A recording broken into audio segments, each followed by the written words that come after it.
Alright, I'm the Flat Rate Master, and today I'm planning on getting a bunch of comments, probably negative. We're comparing Sears, Home Depot, Lowe's, Harbor Freight toolboxes to the tool trucks offerings.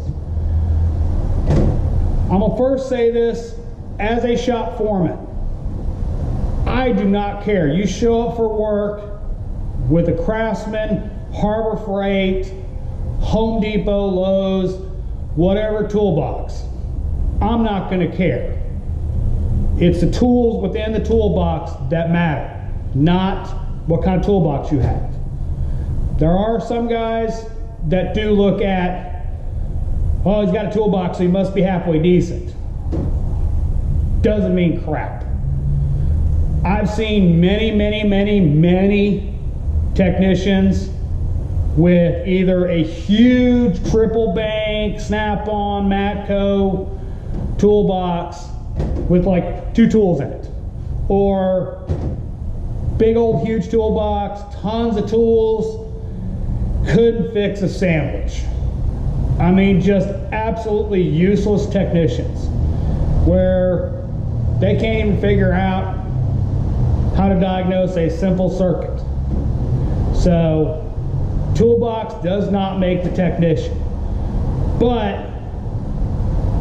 on the other side of it, you do get what you pay for. Now, a professional Snap-on, Matco, Mac, Cornwell toolbox is expensive. I understand that. Believe me, I know how expensive they are. My teal commemorative Snap-on Bel Air Edition toolbox cost me $10,000 20 years ago. They have not gotten any cheaper. So they are very expensive, and I understand that. So you guys have to make your own choice on what's going to work for you. Now, looking at that, you can compare cost versus storage capacity versus whatever. It comes down as to whether you want it, you can afford it, you need it. Biggest thing about the tool trucks is the depth of the drawers. You guys have seen this toolbox. It has a 30-inch, well, 29-inch drawer. I can hold a lot more stuff in this toolbox than the comparable sized Harbor Freight, which is what, 18 inches deep, 20 inches deep, something like that. But it hits a whole lot cheaper. So one of the things I recommend if you're a starting technician, do not buy a toolbox unless you are rolling in cash, mommy or daddy are footing the bill, or you just got plenty of money. Tools are way more important than a toolbox. So with that said, accessories.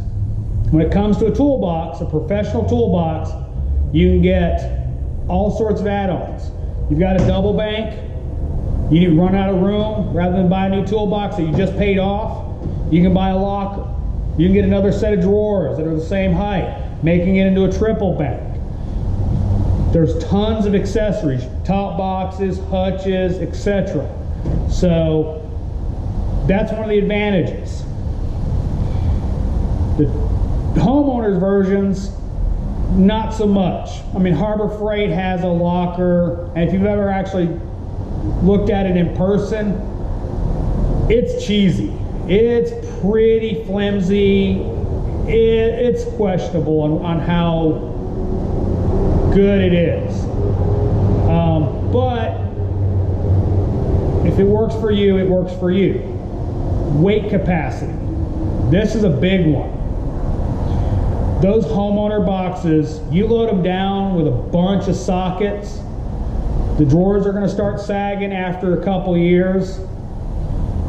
Like if you watch my Snap-on toolbox tour, my top drawer is slam packed full of sockets. My bottom drawer, or let me rephrase that, my top drawer, the long one, is full of sockets. My bottom one has my hub grappler. Those all weigh a ton. And those drawers open fine even after 20 years. On those homeowner boxes, and I know I'm going to get some pissed off people by calling them homeowner boxes, but that's what they're designed for, is the homeowner.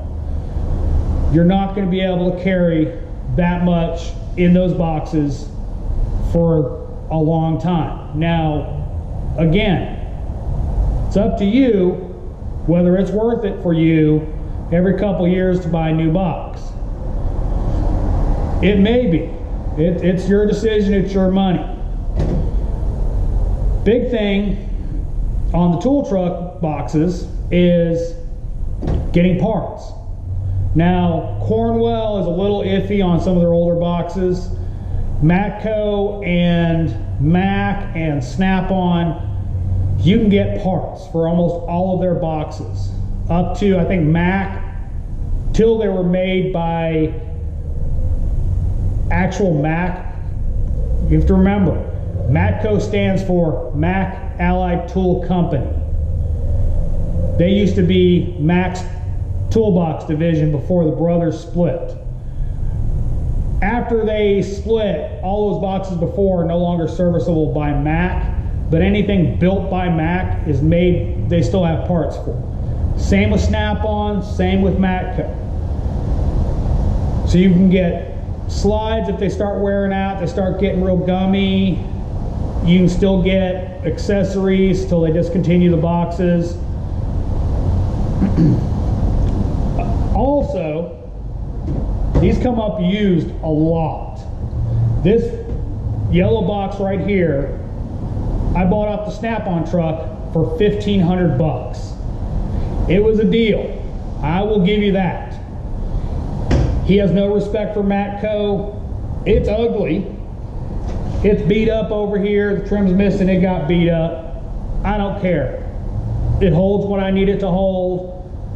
It's a good box.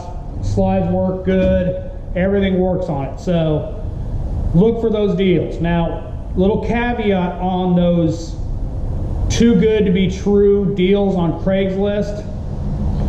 You have to be careful because a lot of times those toolboxes are still owed on. You're basically handing a guy cash for a car that he doesn't have the title for.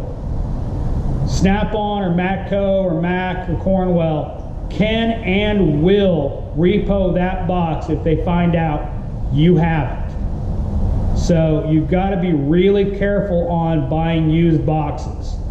So keep that in mind. But the biggest thing is what works best for you. Can you afford another payment?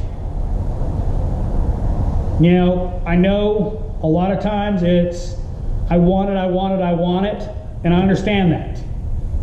But you have to verify that you can afford to pay another payment because they are very expensive. It's basically a actually really nice used car. You know, if you buy a top of the line Snap-on Matco, it's a car payment. It is a very expensive, very large purchase. So you need to make sure you are ready for that payment, can afford it, and sorry, I'm filming at the shop, horn's blowing. What's going to work best for you? If you're just getting started out, Harbor Freight, Home Depot, do not buy a expensive toolbox that you can't afford to fill tools with. Tools are much more important. But when it comes down to it, if you can afford it and you want it, or you got the biggest box you can find from whatever big box store and it's overflowing, it might be time to step up to a professional tool truck toolbox. So guys, thanks for watching. I hope you liked the video. I'm sure I'm going to get a lot of thumbs up, and I'm sure I'm going to get a lot of thumbs down. So please comment, subscribe, and if you didn't like the video, tell me why. I want some laughs, okay? So let me know your opinions on this. Thanks for watching, guys.